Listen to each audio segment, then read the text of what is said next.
Welcome to our Mary Greeley Primetime Alive presentation, When the Holidays Aren't Fun. I'm Vicki Newell, and I manage the Primetime Alive program.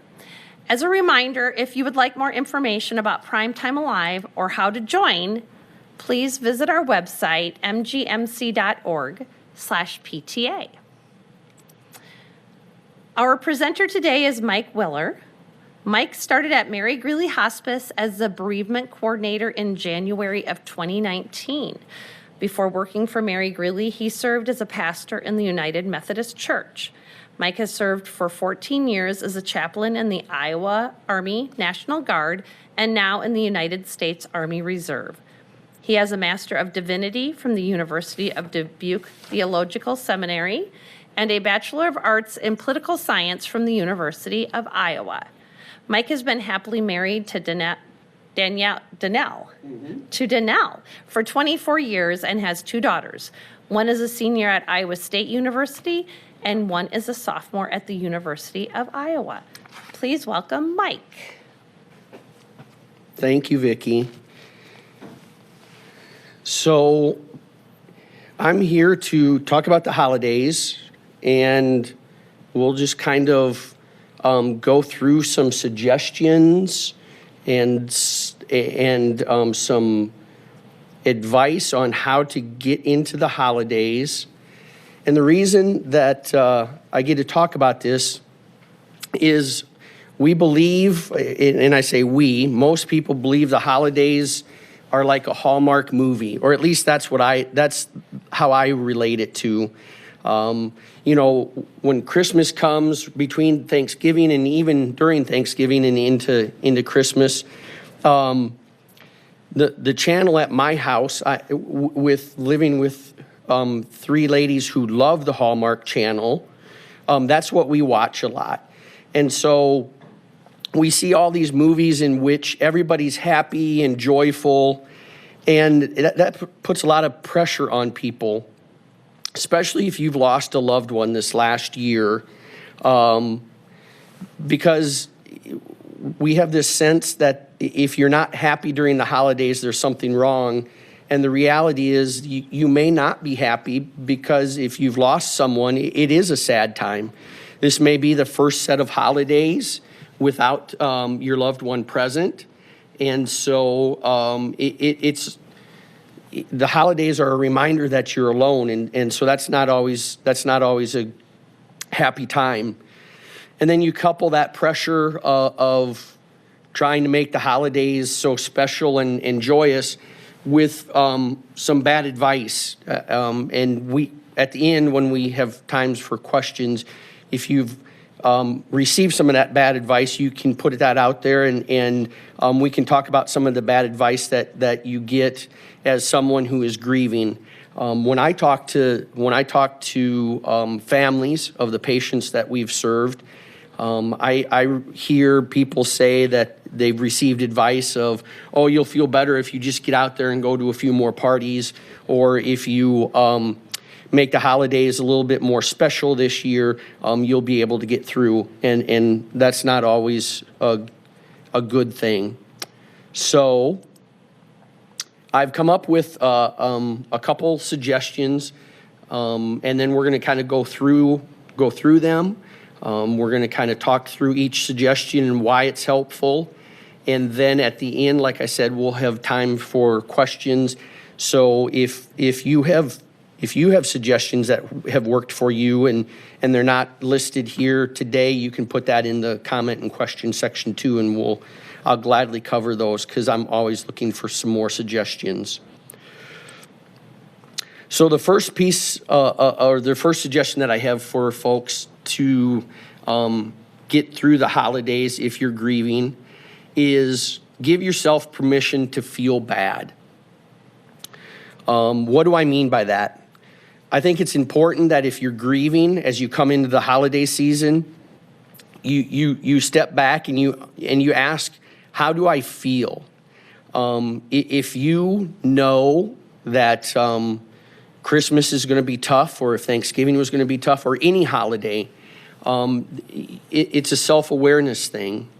If you know that during the holiday your loved one enjoyed Christmas caroling and you plan to attend an event where you're going to go Christmas caroling, it may be hard, it may be difficult.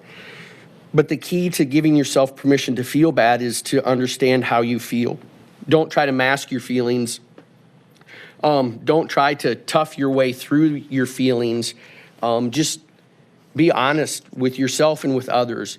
If someone asks how you're doing and you're having a hard day or if you're struggling, be honest with them. You don't have to be ashamed of struggling or if you feel like crying. It is very okay to cry during an event or during a day while you're grieving. On the flip side, if you're having a good day, acknowledge that. If you're having a good day and something made you smile in the midst of your grief, pause and reflect on that and enjoy that moment of being able to smile in the midst of your grief, and kind of make a note to yourself why that was so important or why you were able to smile during that event. The next suggestion I have is set limits on your holiday events. Again, going back to what I said about pressure, there's a lot that goes on during the holiday season. We have family gatherings, we have social groups that get together, especially now as we're kind of hopefully maybe coming to the point where things are opening up a little bit more with COVID. People are enjoying that time of getting together with each other and they're putting some more pressure on that. Like, oh, come on, you can be here. It's just a party. You know everybody that will be there.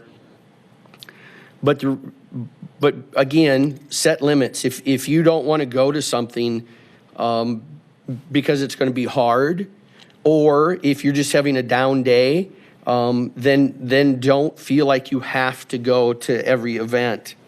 Again, this is kind of related to the last slide. You have to be aware of how you feel. You are the best barometer of your feelings. If you're having a good day, if you're excited about something, then attend the event. If you're kind of feeling it's a day to be by yourself, or if something came up at the last minute and you just don't feel like attending, again, just bow out and say that you don't have to be there, you don't want to be there, you just need some time and space to be by yourself. And I think for the most part, people understand that.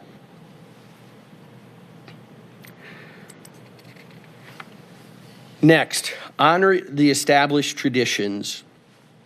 One of the things that I hear as I talk to families that I work with is advice they get is, oh, you have to give up those traditions, do something new so that you can forget your sadness, so you can get through it, and you're doing more damage by not letting go of those traditions. And what I say is traditions are very important.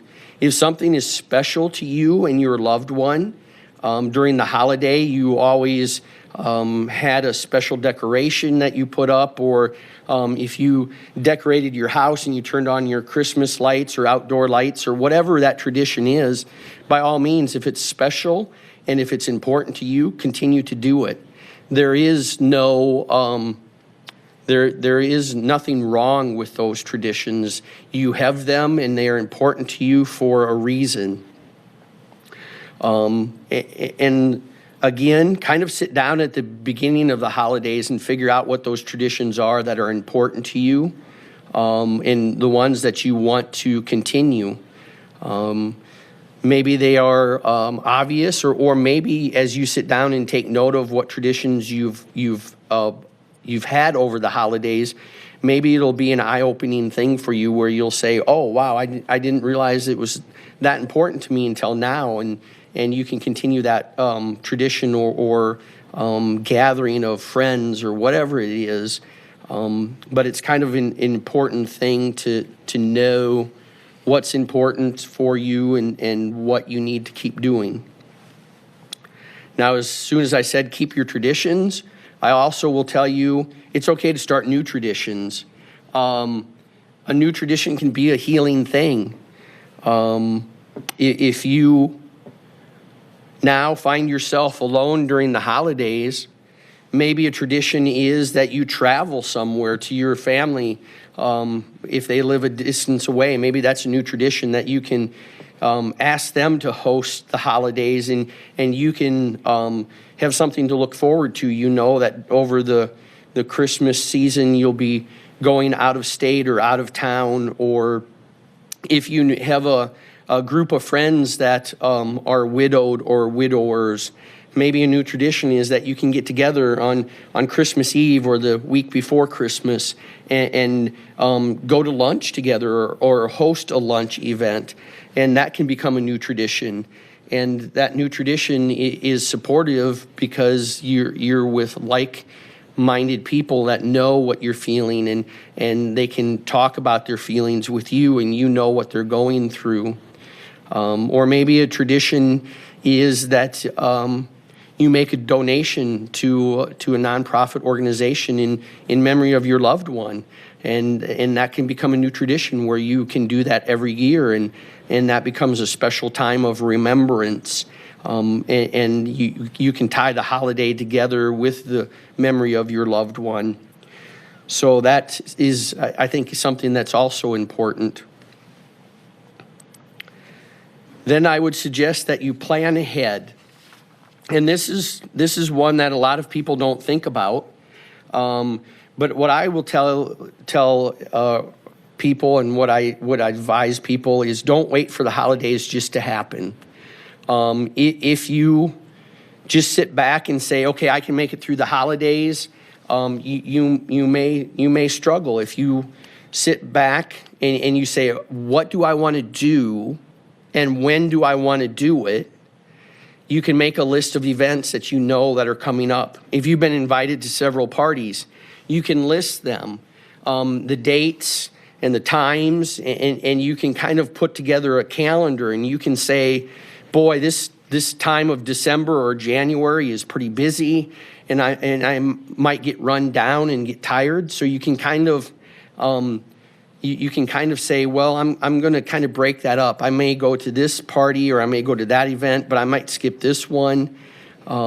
If you look ahead and you see that there are gaps and you don't want to be alone during the holidays, again, you can kind of plan that out. You can invite friends over and say, hey, this may be a struggle for me this year, and I've got a few days that I don't have anything going on. Would you like to come over and watch a holiday movie with me, or play a board game, or would you like to come over and we can have a meal together?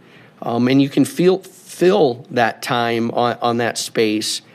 Whereas if you just let it happen, you may find that you get run down and you get tired because you're going to multiple events on the same day over the course of 3 or 4 days or even a week.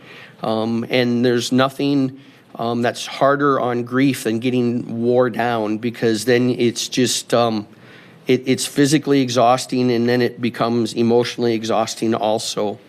So plan ahead, put together a calendar, and then kind of fill in the gaps or make gaps as you want. So then I'll tell you, ask for help during the holidays. Don't feel, and I said it before, don't feel like you have to tough it out and make it through the holidays on your own. If you know it's going to be hard, or just as important, if you wake up in the morning and you know it's going to be a hard day, which those of you who are grieving, you kind of know what I mean. You can wake up and kind of sense that it's going to be a struggle to get through the day. Call a friend, reach out to them and just say, hey, I think today's going to be hard for me. Is there any chance we can get together, or can you come over? or even if they can't come over, at least you can talk to them on the phone. Everybody that I know of says that they really want to help people in their times of grief. They may not know how to do that. So that's one way you can be proactive. You can reach out and ask for help. What I would also say about asking for help is, if you haven't already done it, if you're grieving and you haven't already done it, I always suggest make a list of support folks that you have around you. That can either be family or friends. It can be friends from an organization, friends from church, friends from work. It's just a list of people available who have either told you that they want to help you if you need something done, or people that you are good friends with, you're close with, family, whatever it is, people that you're close with that you know if you called them up, they would not give you the excuse, I'm kind of busy, can you call back later? They would talk to you. They would make time during the day to be with you if that's what you needed. And then once you have that in place, this slide becomes a little bit easier. You don't have to, in the midst of a tough day or the midst of a struggle, you don't have to then figure out who to call. You can just get your list out, you can look at it, and you can just start making phone calls and see who's available. So that's kind of another proactive step if you haven't done that already. The next suggestion that I have is be flexible. That's easier said than done, but it's very important. Being flexible means that if you have committed to go to a party and you are struggling that day and you just feel like you want to wrap yourself up in a blanket and stay home, then you just call whoever's having the party and say, hey, something's come up, I just won't be there.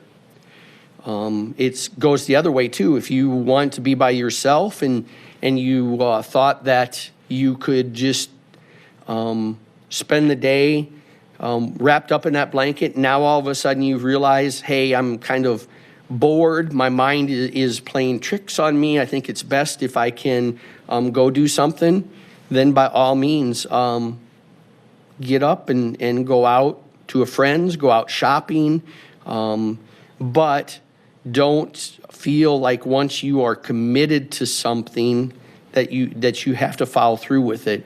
Grief is something that changes over the course of time, day by day, how you feel. You may feel all right one day and make plans for the next day, and then grief just kind of shows up and you struggle, and that's okay. So don't feel like you have to trap yourself into doing something if you don't want. Okay, so I'm going to pause here, and if I do this right, I'm going to pull up. There we go. I'm going to pull up the chats.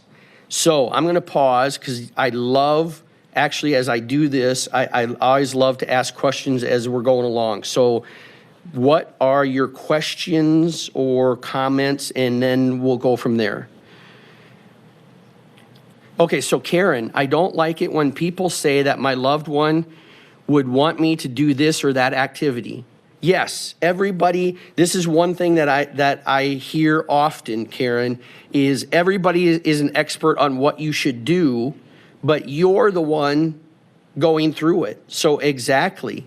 And if, what I always tell people is if it's good advice, listen to it. If it's bad advice, let it go in one ear and out the other. So I agree with you. And I think she's saying too, like her maybe deceased spouse, people are saying he would want you to go do this. Okay. So Vicki and Karen, you can clarify if that wasn't right. Vicki thinks that you meant people were speaking on behalf of your loved one, saying your loved one would want you to do that or this activity. And again, that's a personal preference, Karen. That's kind of up to you. Again, let good advice sit with you and let bad advice go in one ear and out the other. Okay, other questions or comments?